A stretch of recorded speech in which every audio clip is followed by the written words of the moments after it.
श्रीमहागुरभ्यो नमः। हरिः ओम्। सदाशिवसमारम्भां शङ्कराचार्यमध्यमाम् अस्मदाचार्यपर्यन्तां वन्दे गुरुपरम्पराम्। श्रुतिस्मृतिपुराणानाम् आलयं करुणालयं नमामि भगवत्पादशङ्करं लोकशङ्करम्।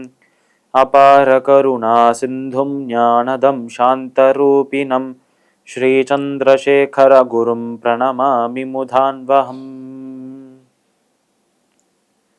ஜெம் டிவி நண்பர்களுக்கு எனது வணக்கங்கள். இன்றைய நாள் அனைவருக்கும் இனிய நாளாக அமைய எல்லாம் வல்ல இறைவனை வேண்டி இன்றைய மதமும் நம்மதமே நிகழ்ச்சிக்கு செல்வோம். இன்னைக்கு நம்ம ஸ்ரீமத் பகவத்கீதையிலேருந்து ஒரு ஸ்லோகத்தை விரிவான விளக்கத்துடன் பார்ப்போம்.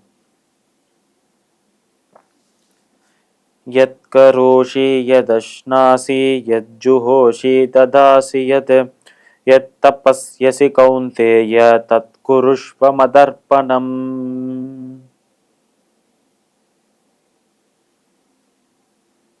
இந்த ஸ்லோகம் ஸ்ரீமத் பகவத்கீதையின் 9வது அத்தியாயமான ராஜவித்யா ராஜகுஹ்ய யோகத்தின் 27வது ஸ்லோகமாக இருக்கு. போன ஸ்லோகத்தில் நம்ம கிருஷ்ணர் அந்த ஒரு பத்திரம் புஷ்பம் ஃபலம் தோயம் என்ற அந்த ஒரு உதாரணத்தை வைத்து நாம் அந்த பகவானை நோக்கி செய்யும் அந்த செயல்கள் பெரிதல்ல, அந்த செயல்களை நம்ம எந்த பாவத்தில் செய்கிறோம், எந்த எண்ணத்தில் செய்கிறோம் என்பதுதான் முக்கியம். அதில் தான் அது தூய்மையான செயலா தூய்மையற்ற செயலா என்பதை சொல்ல முடியும் என்று சொன்னார் நம்மளோட கிருஷ்ணர். அப்படி தூய்மையான செயல்கள் ஒரு சின்ன விஷயமாக ஒரு இலையை தருவது போல பகவானுக்கு ஒரு இலை, ஒரு பூ, ஒரு பழம், அதாவது ஒரு பழம் மற்றும் ஒரு துளி ஜலம், இதில் ஏதோ ஒன்றத்தை மனதால் நினைத்து அந்த மனதில் பக்தியோடு தூய்மையான மனதோடு தந்தால் அதுவே பெரிய பெரிய தியானங்கள் செய்வதை விட சிறந்தது என்று சொன்னார் நம்மளோட கிருஷ்ணர். அப்படி செய்யப்படும் செயல்களில் சிறிது பெரிது என்றுமே கிடையாது, அதை செய்யும் எண்ணத்தை பொறுத்துதான் அது மாறுபடுகின்றன என்று உணர்த்தினார் நம்ம கிருஷ்ணர். அதன் ஒரு தொடர்ச்சியாக இந்த ஒரு ஸ்லோகத்தில் எத்கரோஷி யதஷ்னாசி யஜ்ஜுஹோஷி ததாசியத்து என்று சொல்றார் நம்மளோட கிருஷ்ணர். நமக்கு என்ன செயல்களை செய்தாலும், எந்த உணவை உட்கொண்டாலும், நம்ம யாகங்கள் ஹோமங்கள் எல்லாம் செய்வோமே, அதில் எந்த விஷயத்தை நம்ம சமர்ப்பணம் செய்தாலும், அதே மாதிரி நம்ம என்ன தவங்கள் என்ன பூஜைகள் செய்தாலும் இது அனைத்தையுமே அந்த இறைவனிடம் சமர்ப்பணம் செய்ய வேண்டும் என்று சொல்றார் நம்மளோட கிருஷ்ணர். ஸ்ரீ குருஷ்வ மத அர்ப்பணம் என்று சொல்றார். இந்த இடத்தில் எனக்கு அனைத்தையும் அர்ப்பணம் செய்ய வேண்டும், எனக்கு அனைத்தையுமே அதை உனக்கு என்று சமர்ப்பணம் செய்ய வேண்டும்.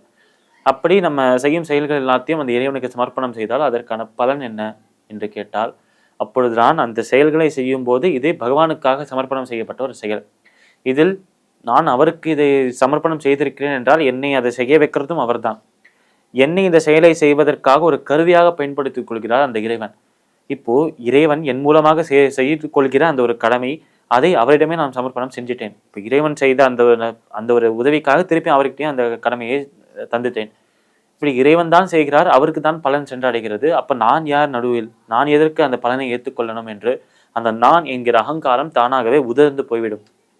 அப்படி அந்த நமக்கு மேலாக ஒரு சக்தி இருக்கிறது, நமக்கும் மேலான நம்மை காட்டிலும் உயர்வான ஒரு சக்தி, உயர்வான ஒரு இறைவன் இருக்கிறார் என்ற அந்த ஒரு பொருள், அந்த ஒரு விஷயத்தை, அந்த ஒரு தத்துவத்தை உணர்ந்து கொண்டோம் என்றால் அன்றிலிருந்து நம்மளுக்கு அகங்காரம் என்கிற ஒரு விஷயமே இல்லாமல் போய்விடும்.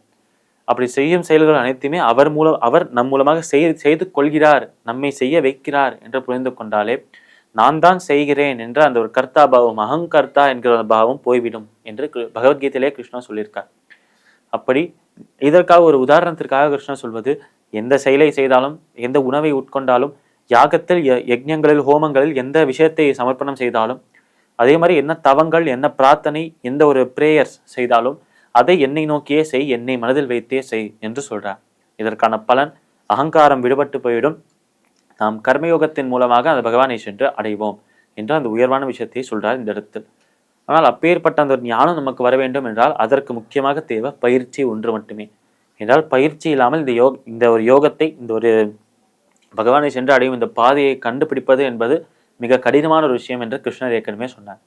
ஆனால் நாம் செய்யக்கூடிய ஒரே விஷயம், நம்மளால் செய்ய முடிஞ்ச ஒரே ஒரு விஷயம் பயிற்சி மட்டும்தான் என்று உணர்ந்து கொள்ள வேண்டும். இன்னிலிருந்து நம்ம என்ன செயல்களை செய்தாலும் அதை பகவானின் பெயரிலேயே நம்ம சமர்ப்பணம் செய்வோம் என்று அனைவரும் நமக்குள்ளேயே சொல்லிக்கொள்ள வேண்டும். ஸ்ரீமத் பகவத்கீதையின் 9வது அத்தியாயமான ராஜவித்யா ராஜகுஹ்ய யோகத்தின் 28வது ஸ்லோகத்திற்குண்டான விளக்கம் இதுவே. மீண்டும் நாளை சந்திப்போம். நன்றி, வணக்கம்.